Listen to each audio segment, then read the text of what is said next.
Just ask you to if be with us as the pastor open words, guide and teach you in the way that he teaches us. Amen.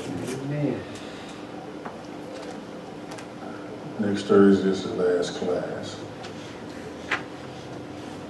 And I'm going to finish this book, which means I'm going to skip some stuff. But try to hit on some of the things that interpretive problems that you will have in the rest of the Gospels, in the rest of the book. I'm going to deal with some this morning in Matthew's Gospel 24, Olivet Discourse. I'm on page 391 this morning.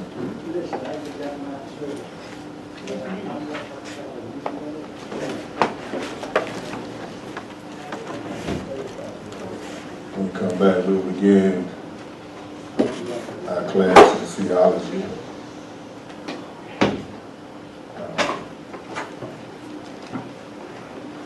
Biblical doctrine. And there are 10 doctrines you have to learn. And that's because they're only 10 of them. But we won't learn them all in the fall semester. It'll take a year to learn them, go through them with you. The doctrine is very important, particularly when you're dealing with interpretive issues in the scriptures, where it seems to contradict over here what you said over there. This is how do you reconcile it? How it makes sense. Well, doctrine will immediately cause you to throw up a red flag, a yellow flag. Say, okay, I gotta know what this means. It can't mean this. It gotta mean something else. So now you're forced to find out what it means. Many times language studies and their books will do that. If the book is good, they do that. They'll clear it up. Okay? We're on the Olivet Discourse in Matthew 24 and 25. I'm on page 391.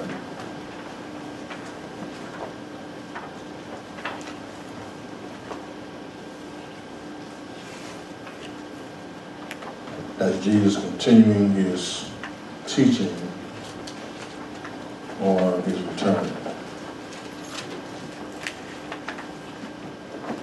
He spoke to them in a parable. Look at the fig tree and all the trees which are already budding. And I learned this parable from the fig tree. When its branch has already become tender and puts forth leaves, you see and know for yourselves that the summer is now near. So you also, when you see all these things happening, know that the kingdom of God is near. And it is really at the doors. So when you see the leaves, you know, and what a few more weeks or months before the summer ends. And Jesus says, I say to you that this generation will by no means pass away until all these things be fulfilled. Now, what is he talking about, this generation? He's talking about the generation that's alive when this is happening.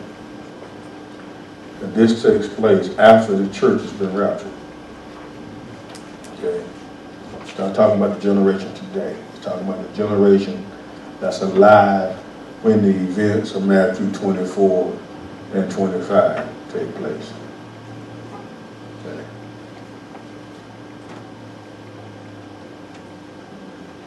And Jesus said, heaven and earth will pass away, but my words by no means pass away. But of that day and hour knows no one, nor the angels of heaven, nor the Son, but only the Father. Now, the question is, if Jesus is God, then how can he say the Son doesn't know? Clearly, in John 2:25, he shows us that he knows things omnisciently. Turn to John 2:25, you read that. The Gospel of John, chapter 2, verse 25.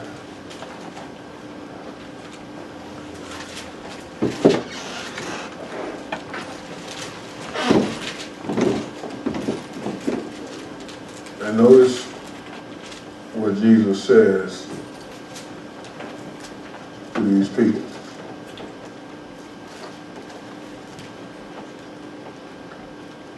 Verse 24, but Jesus, on his part, was not entrusting himself to them, for he knew all men, because he did not need anyone to bear witness concerning himself, for he himself knew what was in man. And so Jesus is the omniscient Son of God. He knows all things. But yet here, in Matthew 24,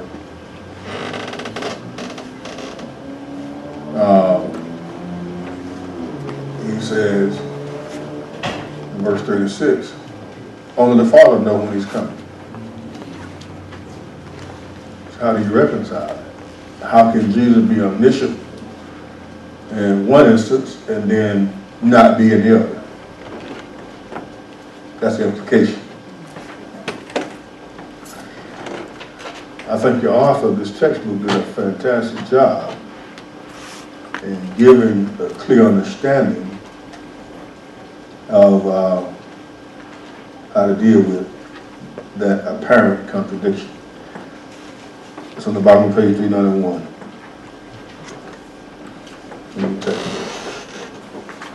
And Jesus spoke these words to the disciples, even though he had no knowledge of the date and time of his return. Although Jesus was fully God, when he became a man, he voluntarily restricted the use of divine attributes. He did not manifest them directly unless directly by the Father. He demonstrated his omniscience on several occasions, but he voluntarily restricted that omniscience to only those things that God wanted him to know during the time when he was on earth, during his humanity. So it wasn't that Jesus was less than God did not know. Jesus was God who did not use his attributes that were available to him while on earth. He submitted him. That's what it means when they say empty himself in Hebrew. That's in Philippians chapter 2. So Jesus could say, I don't know, and not lie. Because he voluntarily did not use all his attributes while on earth. And many times the reason why he didn't do it was because we couldn't do it. We couldn't do what he did. So he showed us how to live a successful life on earth without having all the powers that he has. Okay? That's what he's doing.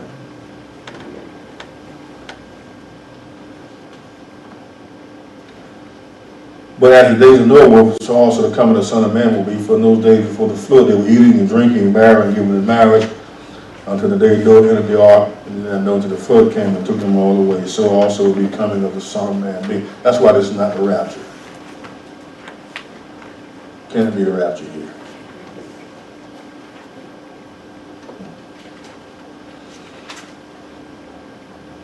Now, no, they were marrying and giving in marriage, and we eating and drinking. Nothing wrong with that. Absolutely nothing wrong with them eating and drinking and marrying and giving in marriage. The problem was they forgot God. And they didn't want to hear his word.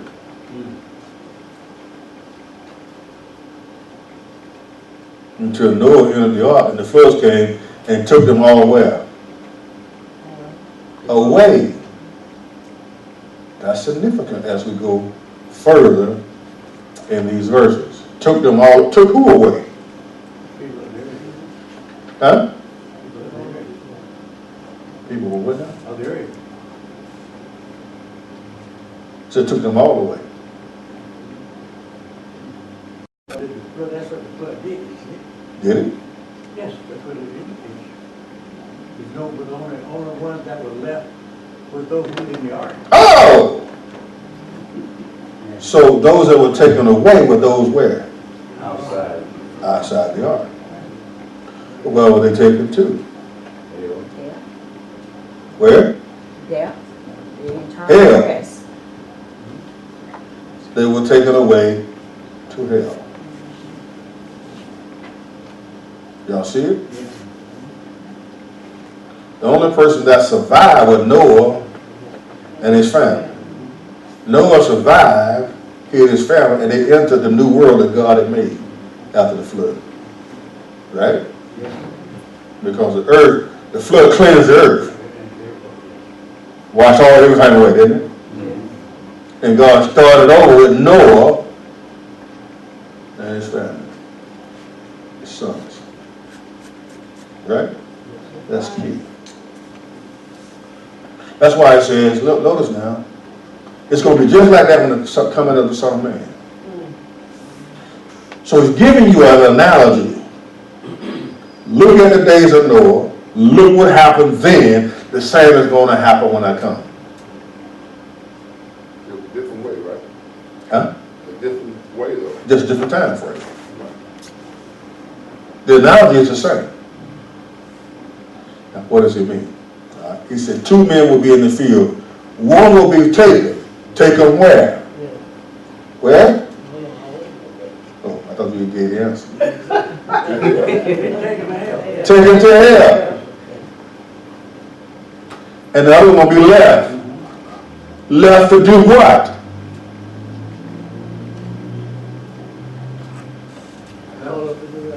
What? Noah and his family was left. So what happened to them? They went into the new what? The new world. So the ones that are left are the ones that are going to go into the kingdom. Because he's talking about the kingdom. Do you see that? Kingdom. Kingdom is a place of rule. God said you go, you have a new earth coming. In Revelation you mentioned that the new earth coming down. Now, will this be the new earth coming down? Will this be a place to reside and start over as like we do building and construction and all that kind of stuff, or will it be done? The new heavens and the earth won't happen. This is talking about the kingdom age. Kingdom is 1,000 years. Oh, okay. All right. But I have a question, and I just cause the sick of the details. The resources, when the flood washed everything away, the resources that were left had to be like the trees and things of that nature. Is that right? Because they had to start over with something. To build, to do whatever. God didn't create a new earth. The flood just covered everything. Washed away humanity. Wash away humanity. Right. And also all the impurity. Everything was covered. Mountains were covered. That's why there are mountains right now under the sea. Okay. All right? Okay, I'm with you. So when the waters resided, then the vegetation began to come back up. Yes. All right? That's why Noah kept sending out the dove to see was it ready. All right?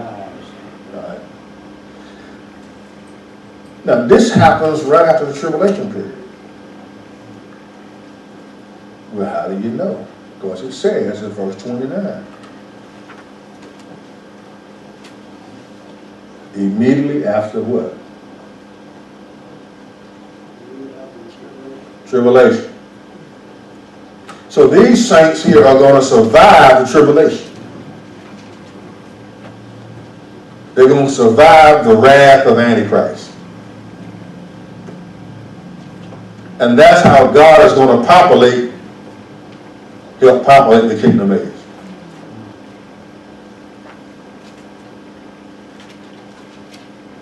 Because church saints neither marry nor give it in marriage. So we don't have the ability to procreate. These saints will, because they won't have a new body like we have. They won't get it till later. But they will be just like we are now, saved, but be able to have children in the kingdom age. Same thing happened to women around in the meal, one would take it and left. Watch therefore, you don't know the hour when your Lord is coming. But know this, if the master of the house had known what hour the thief would come, he would have watched out for it and not allowed the house to be broken into. Therefore, be also ready, for the Son of Man is coming at an hour you do not what? Expect. So beware, take heed, watch and pray, for you do not know when the time is coming. Take heed to yourself, lest your heart be weighed down with crowds and drunkenness and the care of this life, and that day come up you unexpectedly, for it will come as a snare, or all those who dwell on the face of the earth. Watch therefore and pray always, that you may be counted worthy to escape all these things that will come to pass, to stand before the Son of Man. Now, somebody will probably say, well, in the tribulation period 7 years, yes, and I can just count the 7, but know what it's coming. But you don't know what time within the 7 years you're coming. And there'd be so much drama and so much evil and wickedness you wouldn't be thinking about. You trying to survive. So it said, it's like the going, like a man going to a far country, who left his house and gave authority to his servants, and to each his work, and commanded the doorkeeper to watch. Watch therefore, you do not know when your master's house is coming, in the evening, at midnight, at the crowing of the rooster, in the morning, lest coming suddenly he find you sleeping. What I say to you, I say to all, watch. Page 393. Who then is a faithful and wise servant whom his master made ruler over his household, to give them food in the due season? Blessed is that servant whom his master, when he comes, will find so doing.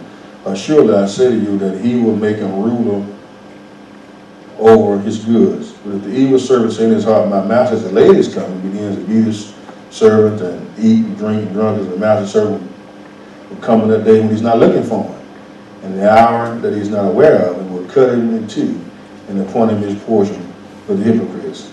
And there shall be weeping and gnashing of teeth.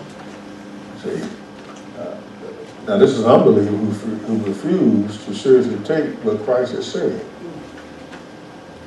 Okay. How many has gotten caught growing up? Because we knew when Mama got out of work and Daddy got out of work, and we knew we were supposed to be doing certain things supposed to be done. We said, we ain't gonna do it right now. We'll wait till the time, almost time for them to get out of work. And then one day they got off a little early.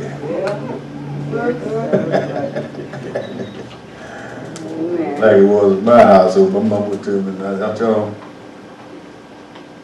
lay the yard till I get home. Yeah. It's summertime. I know what time she got home. But a good basketball game was going on in the hood. So I go up there and play and look at my wife, making sure. Now she should be home about an hour. Hey fella, I got to run now. What you doing? You got to go on to the house now. My little sister by herself. You go around and check her. That ain't always the reason why I'm going. I'm trying to beat my mama there. And so I got to the house one day. She was already there. When I opened the door, the first face I saw was her face. And I ain't seen that for the rest of that day.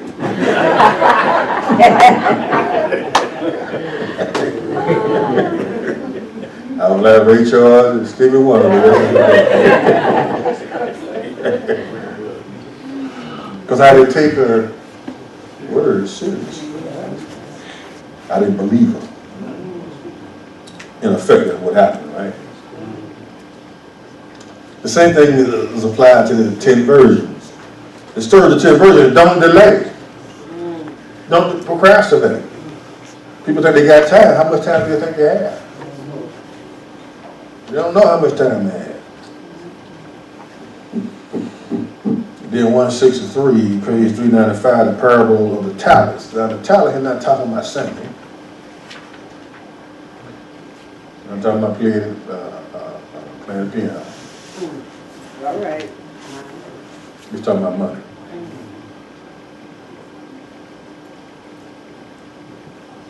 But Christ has invested. And notice for the kingdom of heaven is like a man traveling to a far country who called his own servant to deliver goods to them. And he gave one 5 talents, another 2, another 1, to each one according to his own ability. Now watch this now.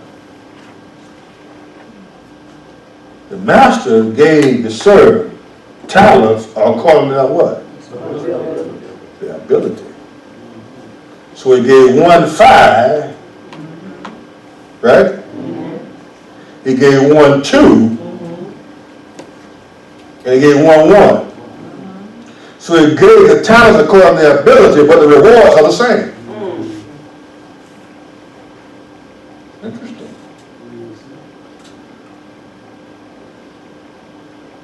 The 5 is going to get the same reward, the 2 is going to get the same reward, and the 1 is going to get the same reward.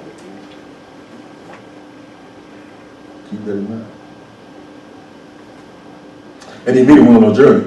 And then he had received the 5 talents, and the one who said he had received the 5 went and traded them and made another 5 talents. He had 10. Likewise, the 2 gave 2 more, but he also received, who had received 1 went and dug it in the ground and hid his Lord's money.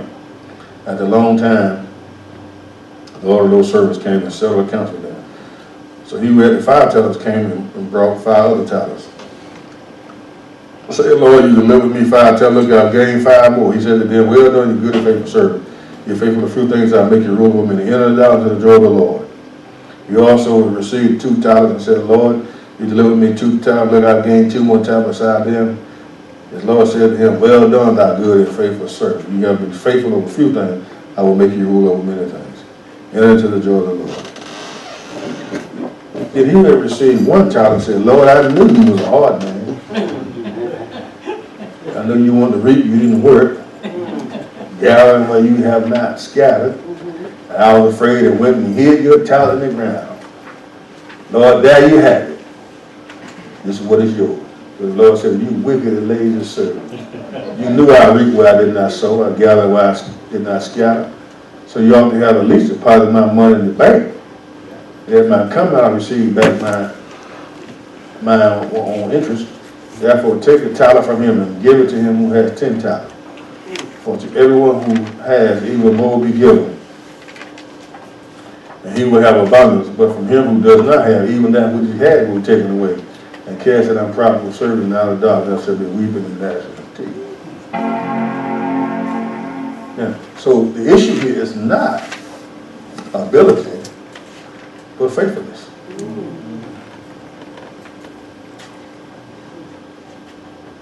Is faithfulness with what monies God has given you. Okay. So if you want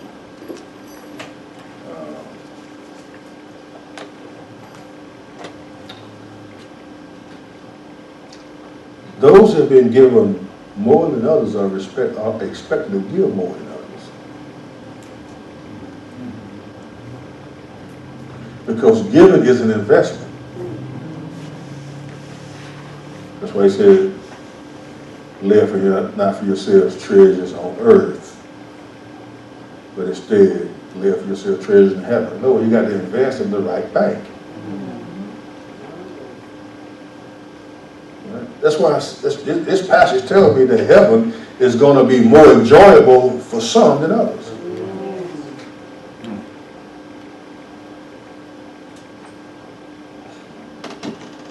And Christ says, you know, the master's going to come and what I gave you, I'm going to take that from you. Well, you get none with it. It's a sad day. The Lord has to start taking away from his people. But there are other things with his money. This lazy servant, all he did was just put it in the ground. See?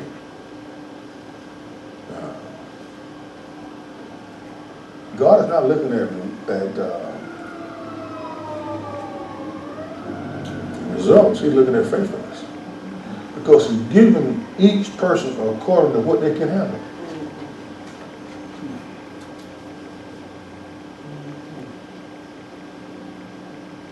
So if you can handle $1 billion and God give you $1 billion and you do faithfully with it, then God will give it to you.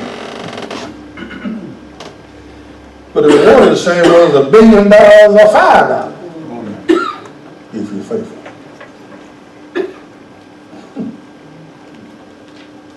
So that's what the Lord is looking for. He's looking for faithfulness. Now, 3:7. When the Son of Man come in his glory and all the holy angels with him, he will sit on his throne of his glory, and all the nations will be gathered for him.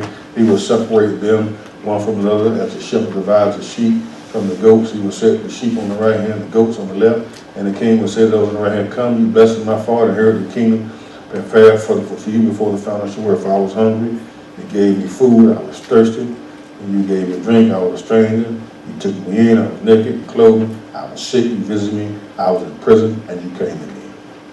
Then the righteous would answer and say, Lord, when did we see you hungry and fed you and thirsty and gave you drink? And when did we see you a stranger and took you in naked and clothed you? When did we see you sick and in prison and came to you? And the king would answer, should I say to you, inasmuch you did it, at least one of these is my brethren, you did it unto me. And therefore he will say to those on the left hand, depart from me, you cursed, to everlasting fire, prepared for the devil and his angels. Notice now, hell was prepared for who? What prepared for man? Prepared for the devil and his angels, but you do follow the leader.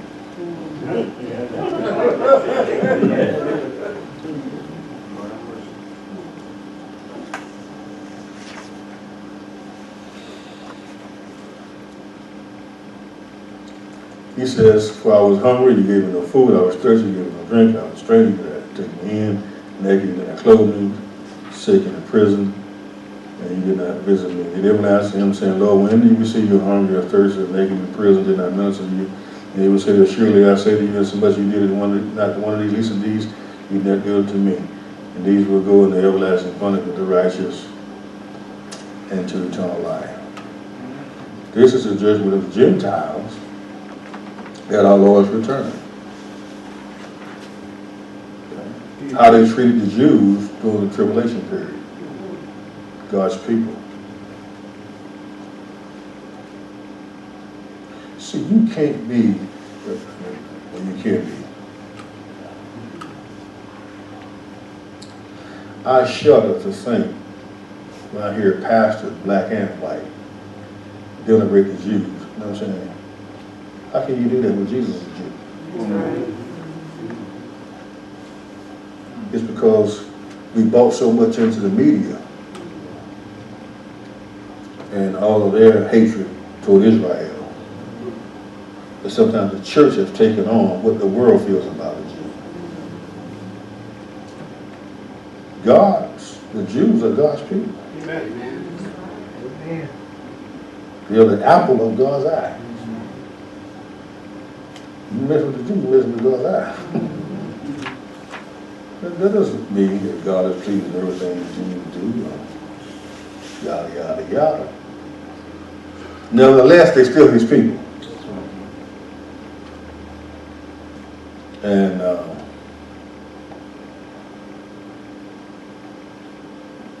when you find people got this Jew hatred, as I've heard among some preachers, they have this Jew hatred. I'm going, man, you hate Jesus if you saw him. How they justifying that hatred? Because they don't know the Bible. They know not the scripture. They err, knowing not the scripture. And they don't think about it. Most of you probably never thought about it until I just brought it up. But Jesus is a Jew at the right hand of the Father right now. He's going to come back as a Jew. Jesus was not a Gentile. He's a Jew. And you can't get saved until you embrace a Jew for eternal life.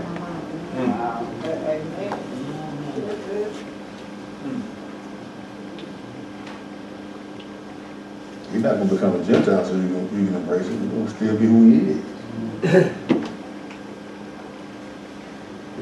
Now let me deal with some that's controversial. Some of you may disagree, and that's fine. I take it.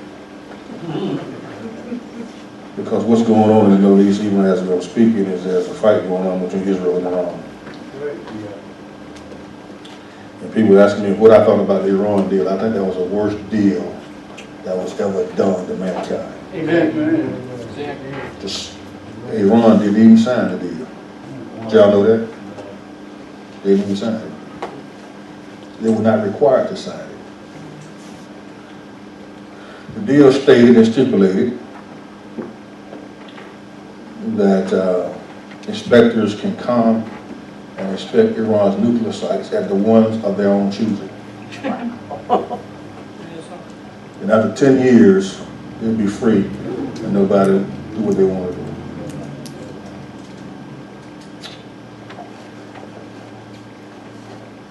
And so we see it now, Iran, which is mentioned in the scriptures, by the way. Ezekiel 38, where they will join Russia and other Muslim nations in the middle of the week of the period of tribulation come against Israel. But there's a lot of Jew hatred, and listen to me very carefully, my brothers and my sisters. Christian hatred is not far from Jew hatred, because they lump us all in the same boat. You're not going to come against God's people and God sits out. Never happened. Every nation that's came against Israel, God dealt with them. Why? God made a promise to Abraham. And if God don't keep his promise to Abraham, then how can you trust God to keep his promise to you?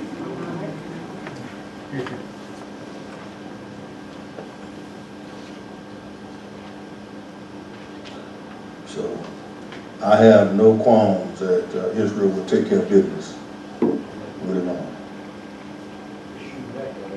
Yes. And Iran will not be able to wipe them off the map, no matter how much they try. They're never going to be able to do it. Because number one, the Jews will be pushed out of their land with Antichrist in the future. Antichrist is going to push them out.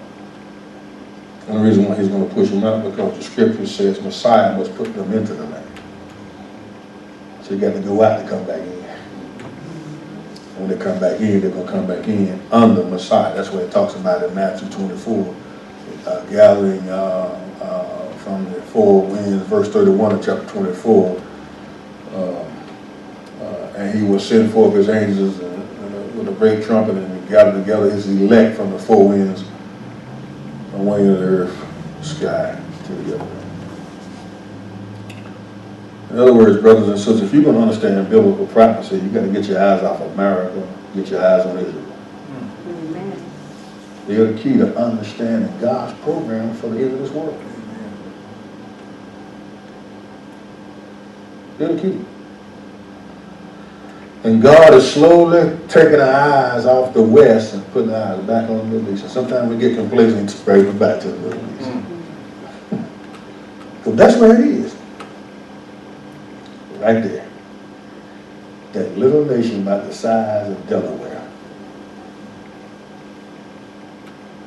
And it has never, ever been destroyed. Yes, sir. So you're saying when the United Nations put Israel in the country in what I think 1948, 48, yes. that was not what the Bible is prophesying. Partly, yes, it was a two-pronged thing. They're going to be in the land, but they got to get them out of it. They have to get them into the land first to get them out of the land in the future. And so in 1948 was a very monumental thing when they came back to the land. And God used, by the way, a Theodore Herzl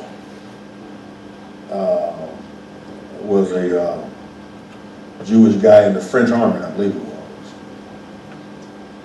was, who was court-martialed and sent to prison.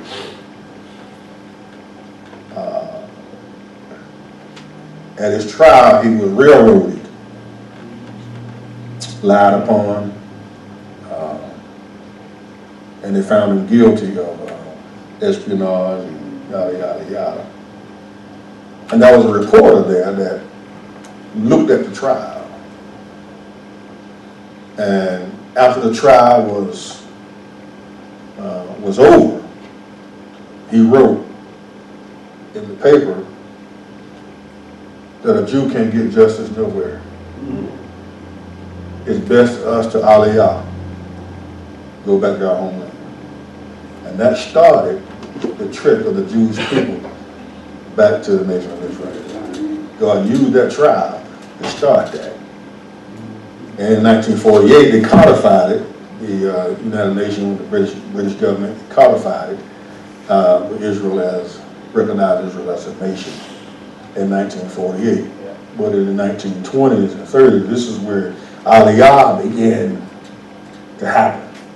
And many times God uses tragedy and pain and hardship to push us where he wants us to be. And so, yes, the United Nations and establishing them into the land was God's doing, but they're going to be in the future flushed out because Messiah is going to have to put them in the land. I'm going to lose Messiah. Have a true change or the tribulation? Tribulation. Tribulation period is what God's going to use for it. Absolutely. Okay. And the eschaton is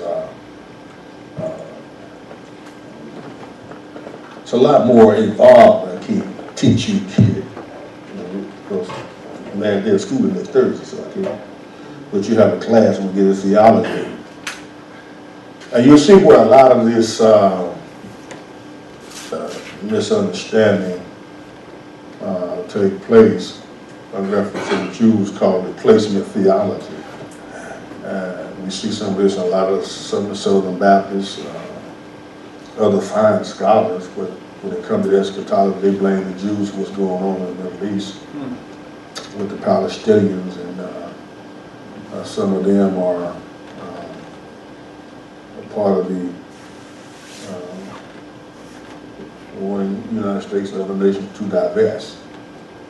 And by the way, when you begin to look at the history of the nation, particularly pre-1948, the Jews were called Palestinians, not the Palestinians.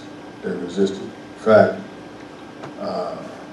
pre-1948, before they declared Israel as a nation, put them in the land with them, the British, they divided up the land with 3/4 of the land going to the Muslims, but they rejected it.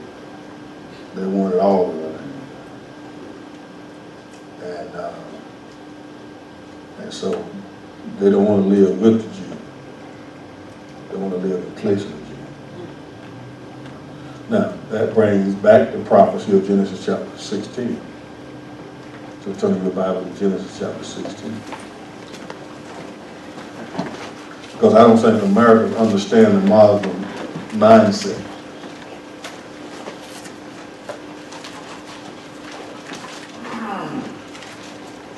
And please, I'm not talking about every Muslim.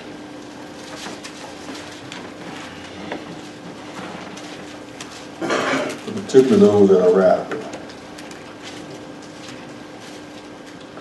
This is when Hagar was sent away, by everyone because of her making Sarah feel bad that Sarah was barren. And Hagar, the handmaid, had a son. Verse 10, what the angel of the Lord said to her, that is the Hagar, I will greatly multiply your descendants, so that they too shall be many too many to count. Then the angel of the Lord further said to her, behold, you are with child, you shall bear a son. You shall call his name Ishmael, because the Lord has given heed to your affliction. And he will be what? A wild man. A wild what? Wild man. A wild ass of a man. A wild donkey. And his hand will be against everyone. Everyone's hand will be against him. He'll be virtually uncontrollable. This is the Lord's prediction about Hagar's children. And the Muslims come from Ishmael, Yes. the son of Hagar. Isn't that what's happening today? You can't control it. Yes, sir. Pastor, we noticed that the United States is not the powerful country it is now, and they're not mentioned in the eschaton. Yes. Where will that happen, and how will that go about it? Do you have anything on that? All I can say about it is by way of analogy, by way of history. And I have Edward R. Gibbons to thank for that. Edward R. Gibbons was a historian who wrote a book. It was a massive book. You know, buy it and read it. I think you'll appreciate it because he told us it was called The Rise and Fall of the Roman Empire. Did you know that most of the Roman Caesars were homosexuals? Yeah, yeah. The emperors? You know that, did you? They just did whatever they was available. Hey, well, they had a lot of things available. They had a lot of women available. They wanted the boy.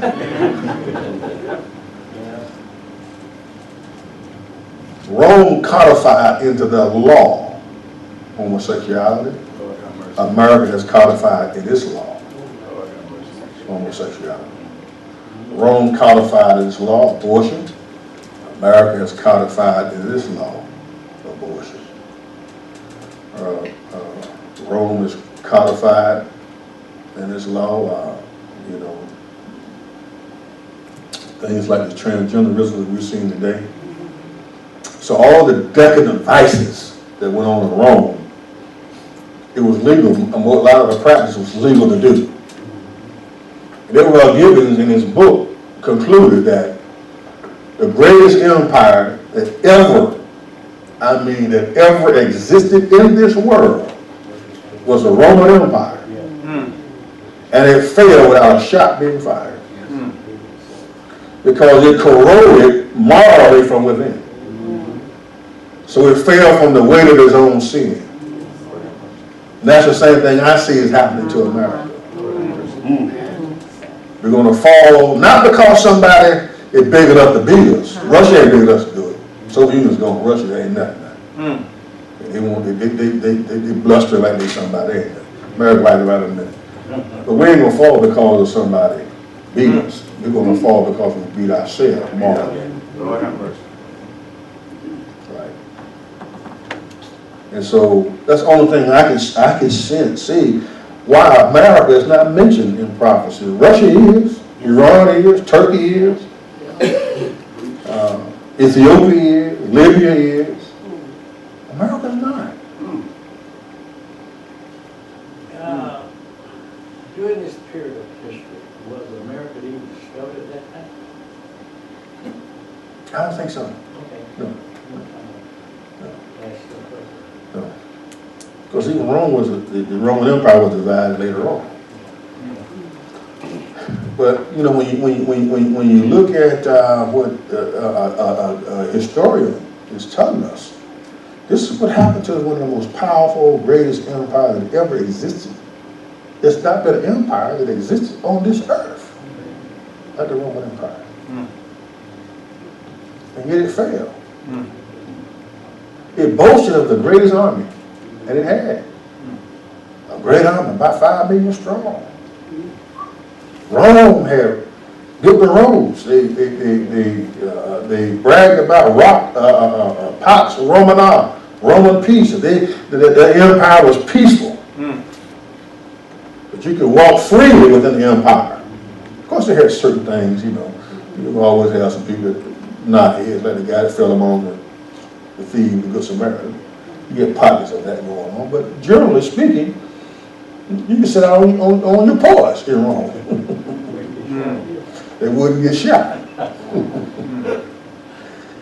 But yet it failed. So how did the most powerful nation and the most powerful army in the world fall? Decadence. Sin. Amen. Churches are never destroyed from without. Come on now. Please hear that. Churches are never, absolutely never destroyed from without. They're always destroyed from within. Yes. Go ahead. Pastor, going back to the Jews, leading up to 48, and the trial you said was a catalyst for the return. I heard one commentator some years ago say that at one time there were more Jews in New York City than there were in Israel. What do you think caused that migration to Britain and to the United States? Why did they leave the land in the first place in order to have to return? Because much of the land was practically a wasteland. And there's a lot of anti-Semitism around the world. And America kind of accepted. And there still are more Jews in New York than there are in the Promised Land, even today. And, by the way, most of them are atheists. Lord have mercy. Most of them in the land of Israel are atheists. You know that, Lord have mercy. That's why they want to know what you said. I'm not coming again until you say, blessed is he that come in the name of the Lord. You don't look for me. You don't want to see me when I show up. Yes. I said, it was funny you said that when I was in the hospital. I had to teach us Hartman's use a Jew and them come to Christ. And I was asking, about, those Jewish heritages. He said he was seeing a lot of Jews, okay? Not like a lot of those aren't Orthodox like we think they are. Yeah. No, they're more secular Jews than Israel. I don't know where from there. He definitely didn't Christ. No. Well, argue. Well, that's true. That's why God is going to use the tribulation period. See, the tribulation period is Jewish in nature. Never forget that. The 7-year tribulation. Well, God called Ezekiel 22 going to make them pass under the rod. Okay. He's purging. He's going to use the tribulation period to purge the nation. Like the shepherd purges the sheep. He stands at the gate with his rod. His sheep, he let in. So yeah, sheep.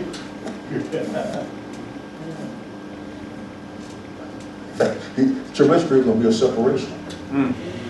It's going to be a cleansing.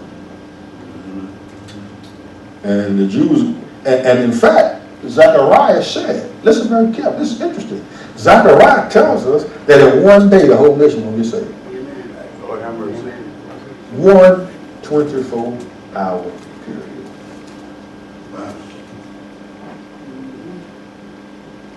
Isn't that amazing? There's going to be so much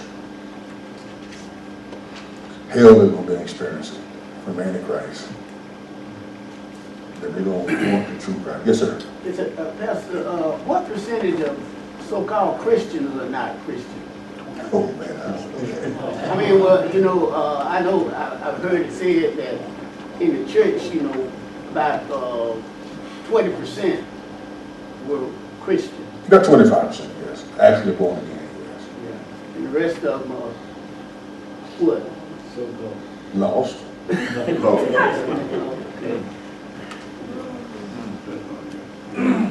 Yes, sir.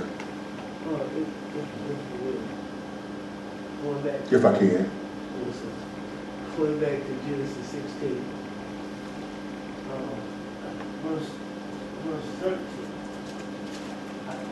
Well, from 11, I think he was saying that the people that Hagar was a child that she had was the Muslims of today.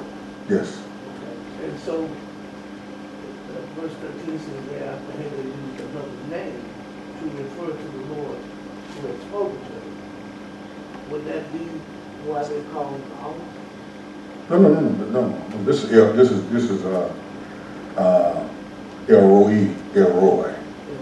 That's the name here. You see, Allah would be the true God if he has a son named Jesus or Jesus. If the God that people believe doesn't have a son named Jesus, it's the wrong God. That separates it. Simple. It's simple. It's not a hard issue. Because Jesus said you can't come to the Father except through me. Right? I am the door. Come try to come in the way, you're a thief on the rock. Okay? And what has to happen is we as Christians got to be clear. So that we don't stutter and stammer when people ask us. And we good at stammering. You said Reverend, you said Dr. Reed, all the Jews going to hell. That's what you said, because they don't believe in Jesus Christ. Are you going to tell us, and by the way, I'm on the internet, are you going to tell us out there on YouTube that all the Jews are going to hell? Why make it an ethnic issue? I'm telling you, black, white, blue, green, Jew, German, anybody who don't believe in Jesus Christ, die, they go in hell. Why pick on the Jews? It's all of them. Yeah, I'll put it on me. I didn't write the book. I'm just a mailman. I didn't write the letter. I'm just a deliverer. Because you know you go to jail if you keep letters and they're not delivered. Come on now. I can't go to jail. I got to live with God. Come on now. Come on. So, the key to understanding the future is that little old nation called Israel. And notice, it encircles 3 continents. You know that? Say that again, Pastor. It intersects 3 continents. It's in the center of 3 continents. 3 continents.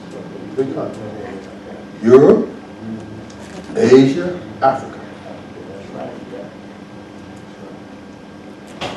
God put it where he wanted to put it. And it's the absolute center of the earth. Turn to Ezekiel 38.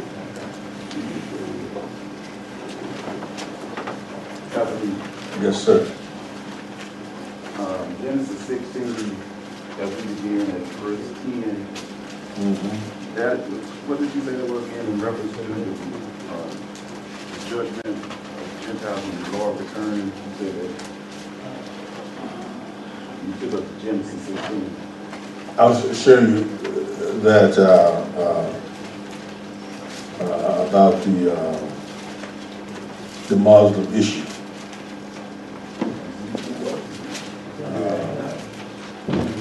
That the Muslims come from Ishmael. All right. Ezekiel 38, verse 12. What does it say? Son of man takes up a limitation of No. Ezekiel. Ezekiel 28. 38, 12. To take a spoil and to take a prey, to turn thy hand upon the desolate places that are now inhabited, and upon the people that are gathered out of the nations, which have gotten cattle and good that dwell in the midst of the land. All right. Gave, give me a land, a world. It's the center of the world. These nations, and notice in verse 2, got Rosh and Meshach too, well, all these nations are going to come against the Jews in the middle of the tribulation period, which is future, to capture or spoil. Why? Because Israel is going to be prospering. They're going to come to plunder. And we'll put all this together where it flows, what happens here and next, and yada yada. So you have a good outline of what's going to happen in the future in rather detail. It's fascinating to see that and to see how God fulfills his promises to Abraham his servant. Yes, I'm listening. Go ahead. Just a little curious. If they didn't have that oil over there, would we be fighting over there? I'm just thinking that has a lot of influence on countries that need that oil. Well, here's the thing that you got to always remember, and this will help all of us. He who controls the Middle East controls the world. It has a, because remember now, in Genesis 15, when God gave the promises to Abraham, it included Saudi Arabia. It went all the way to the Euphrates River, which would include Iraq, Iran, Persian Gulf, Saudi Arabia, Qatar, all those nations. God gave it to the Jews. Israel. They never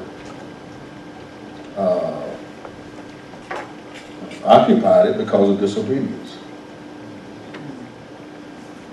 They never fully experienced the blessings that God gave them because of their disobedience. And because of their disobedience, God turned away from them to the church.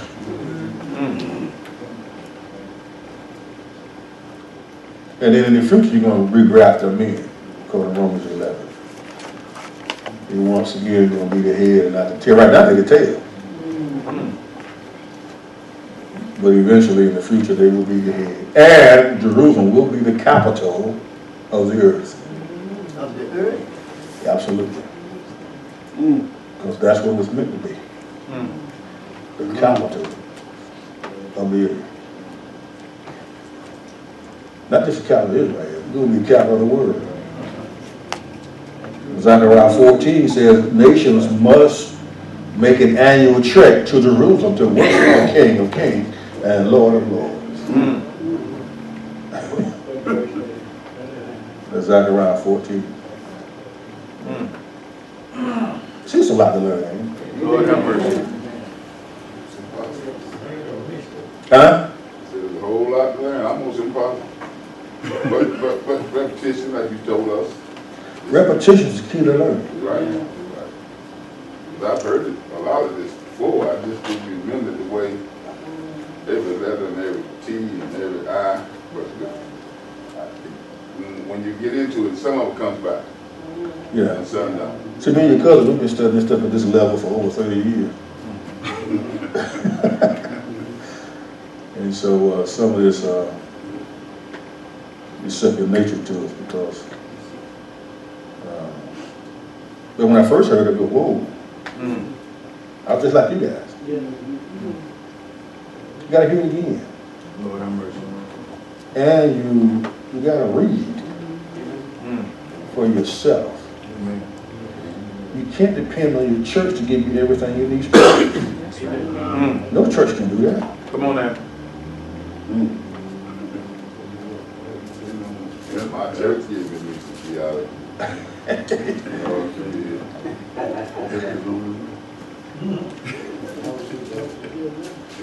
Give me that question.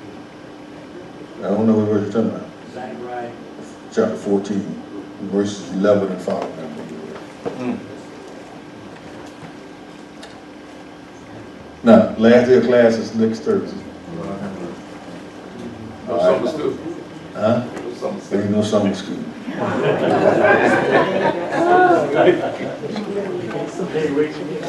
I am going to finish this book because I'm going to skip. Because some of this, I want to hit some of the problem text for you. To unlock some of the tough passages that I do want to look at the resurrection. The death and the resurrection of our Lord, I think is very, very important that you understand what really happened and some of the things that he went through. And I think the reason why a lot of Christians don't worship Jesus like they should is because they don't understand all that he went through to provide for their salvation. Come on now. Come on. He went through a hell of a lot. Come on. Come on. And please understand that Jesus Christ had a supernatural birth and a supernatural death. Did y'all know that? His death was supernatural. The other two thieves was still alive. Because you normally didn't die from crucifixion till after 2 or 3 days. And yet Jesus died in 6 hours. Because he said, I dismiss my spirit. Come on. You can't dismiss your spirit, I can dismiss mine. But he can dismiss his. Come on. Come on. You know, it's because God can do that. Come on. Don't man take my life from me. I lay it down on my own initiative. I got the power to lay it down. I got the power to take it up again. Now you and I got power to lay our life down, but we can't get it up again. You go, well, we did, we gonna stay there. Come on. Until he get us up. Come on. Right? Please understand something. The empty tomb was not open for him to get out. It was open so they can go in. Come on now. How do I know that? Because he can pass through closed doors.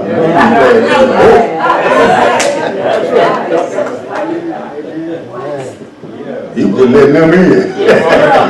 He wasn't letting him out. Lord have mercy. Well, let's take a break for the next class.